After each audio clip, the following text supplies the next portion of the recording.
নমস্কাৰ ডি যে 5550টা পোষ্টৰ LP আৰু UP ৰিক্ৰুটমেণ্টৰ ফাইনেলাইজেশ্যন প্ৰচেছৰ কাম চলি আছে সেইটো কাৰণে ডিটেইলছ কেইটামান সাবমিট কৰিব দিছে এই ডিটেইলছ কেইটামানৰ ভিতৰত 6টা পইণ্ট আছে 6টা পইণ্টৰ ভিতৰতে আকৌ তাত কেইবাটাও ইনফৰমেশ্যন দিব লাগে সেইটো দিয়াৰ ক্ষেত্ৰত কিছুমান প্ৰব্লেম আহি আছে সেইটো বিষয়ে কেইটামান কমেণ্ট আমি ল'ম আৰু সেইকেইটা উত্তৰ দিয়াৰ আমি চেষ্টা কৰিম ইয়াতে আপোনালোকে registration number enrolment number year of passing session Aadhaar number roll number of SSLC examination এইকেইটা দিব লাগিব 13 তাৰিখৰ ভিতৰত ইয়াতে আমাৰ ৰণোজ পেগু ছাৰেও কৈছে যে কেণ্ডিডেটসকলে যিসকলে ছাকচেছফুলি ছাবমিট কৰিছে অনলাইন এপ্লিকেশ্যন ফৰ্ম তেওঁলোকৰ যিসকলে এপ্লাই কৰিছে মানে কি এপ্লিকেশ্যন ছাবমিট কৰা সকলোৰে কৰিব লাগিব এনে নহয় যে ফাৰ্ষ্ট প্ৰভিজনেল মেৰিট লিষ্টত যিসকলৰ নাম আহিছে তেওঁলোকে কৰিব লাগিব বা যিসকলে আহা নাই তেওঁলোকে কৰিব নালাগে তেনেকুৱা নহয় সবৰে কৰিব লাগিব এইটো বস্তু আৰু তাত কি ভৰাব লাগিব সেইখিনি আমি লাহে লাহেকৈ আলোচনা কৰিম ইয়াতে এখন কমেণ্ট আহিছে যে এনৰোলমেণ্ট নাম্বাৰ কোনটো এনৰোলমেণ্ট নাম্বাৰৰ কাৰণে গণ্ডগোল হৈ আছে নেক্সট যিখন কমেণ্ট সূৰ্যপাশী 7022 বেটাৰমেণ্ট আছে তেনেহ'লে HS পাছিং ইয়াৰ কোনটো দিব ইয়াৰ পিছত আৰু এখন আহিছে যে ব্লকটো কেনেকৈ গম পাম মানে বেটাৰমেণ্ট যে দিছে এইটোৰ ব্লকটো কেনেকৈ গম পাম আহক এইকেইটাৰ উত্তৰৰ কাৰণে আমি চেষ্টা কৰোঁ ইয়াতে চাওক প্ৰথমতে আপোনালোকে যেতিয়া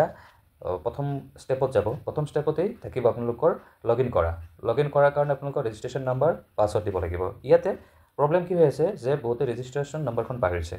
আপোনালোকৰ এইটোৰ কাৰণে কৈ দিওঁ আপোনালোকৰ যে এপ্লাই কৰিছিল এই এপ্লাইৰ সময়তে যিখন অনলাইনৰ পৰা আপোনাৰ এপ্লিকেশ্যনখন ওলাইছে তাত ৰেজিষ্ট্ৰেশ্যন নম্বৰখন লিখা আছে তাৰ পৰা চাই ল'ব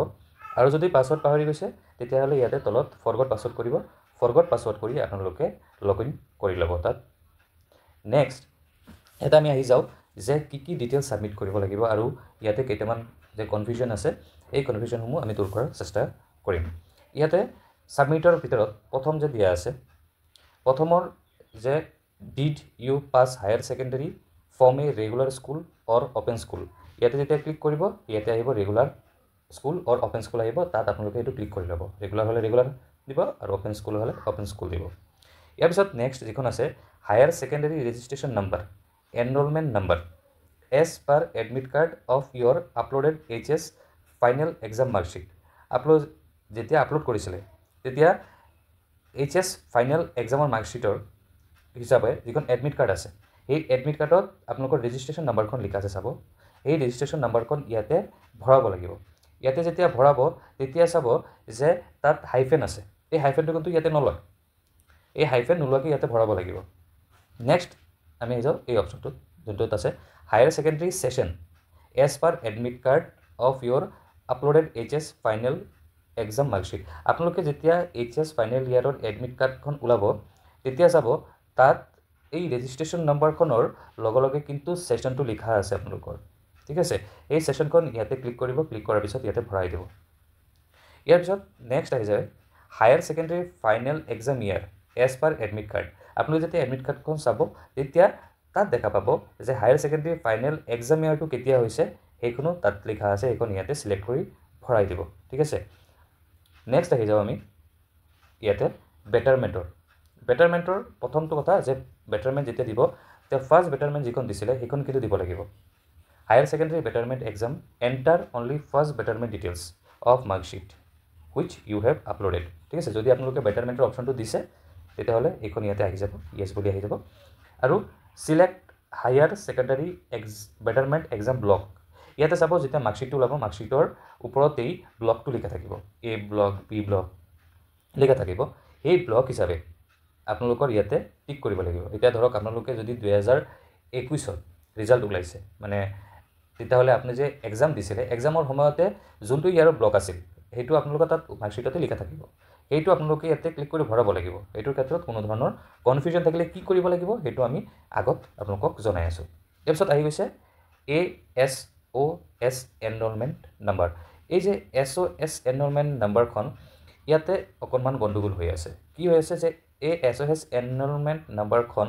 কোনটো দিব লাগিব ঠিক আছে আপোনালোকে যেতিয়া আপোনালোকৰ ৰেজিষ্ট্ৰেশ্যন যিখন কাৰ্ড আছিল বেটাৰমেণ্টৰ সেইখন চাব আৰু লগতে আপোনালোকৰ যে মাৰ্কশ্বিটখন আছে তাত চাব তাত ৰেজিষ্ট্ৰেশ্যন নম্বৰখন আৰু ৰোল নম্বৰখন সেম দিয়া আছে এনৰোলমেণ্ট নম্বৰ বুলি একো নাই তো সেইখন আপোনালোকৰ ইয়াতে ভৰাব লাগিব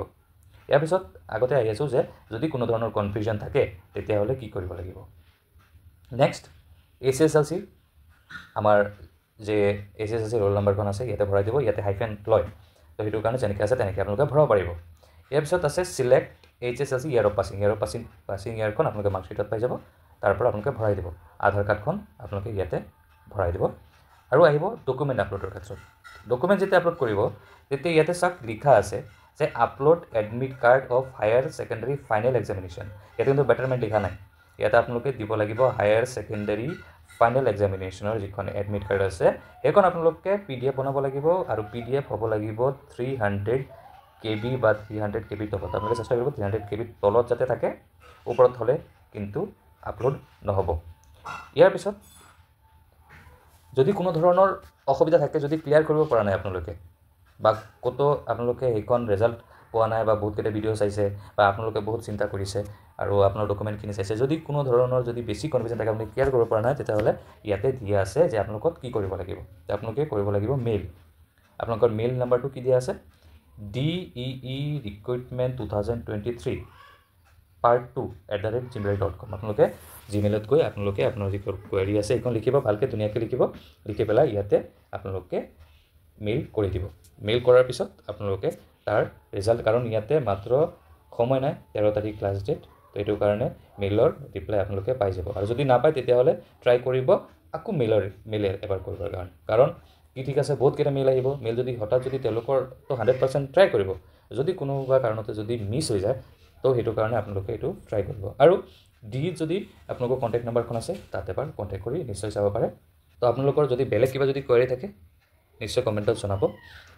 মই এইটোৰ চলিউশ্যন দিয়াৰ চেষ্টা কৰিম, বা এইটো যে কি কৰিব লাগিব সেইটোৰ এটা মই আলোচনা কৰিম। আৰু আপোনালোকৰ যদি কোনো কমেণ্ট আপোনালোকে দেখিছে ভিডিঅ'টো চাই, কমেণ্ট ছেকশ্যনত যদি দেখিছে যে কাৰোবাৰ কিবা প্ৰব্লেম আছে, যদি তেওঁলোকে প্ৰব্লেমটো ছল্ভ কৰিব পৰা নাই, আপোনাৰ ওচৰত সেইখন ছল্ভ আছে, তো তেওঁলোকক হেল্প কৰিব। কাৰণ চবেই এইটো মাথাত টেনশ্যন লৈ বহি থাকিব যে কি কৰিব লাগিব, কি কৰিব নালাগে, মেইল কৰিলোঁ, মেইলৰ ৰিপ্লাই অহা নাই, বা কেতিয়া মেইলৰ ৰিপ্লাই আহিব। যদি আপোনালোকৰ ওচৰত যদি অথেণ্টিক আৰু ৰিলায়েবল আৰু 100% আপোনালোকৰ এনচাৰ আছে, তেতিয়াহ'লে আপোনালোকে কমেণ্টত হেল্প কৰিব। হেল্প কৰিলে এজনে আনন্দিত হ'ব আৰু এজনক আপোনালোকে খুচি কৰিব পাৰিব। তো ভিডিঅ'টো ইমানতে সামৰিছোঁ, লগ পাম নেক্সট এটা ভিডিঅ'ত। ধন্যবাদ।